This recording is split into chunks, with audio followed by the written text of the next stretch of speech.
The Hudson River, I've always been passionate about growing up beside it and even being a lifeguard on it.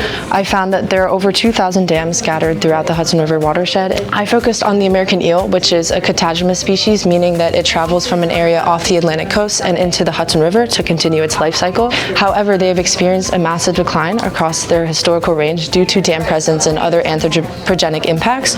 So the main focus of the study was to prove that dam removal is a cause that is effective to help these migratory species and even resident species. During my data analysis, I was looking at one of the graphs that just basically goes over eel abundance. I found that there were slanted planks that were added to this dam to allow migratory species to access that upstream habitat. Dams don't need to be completely removed for these species to access that habitat, so this is definitely a good to add these planks. Definitely just continuing to practice, because I know that repetition can help me memorize the full prompt and not have to glance at the poster as much and make eye contact with the presenter, and also just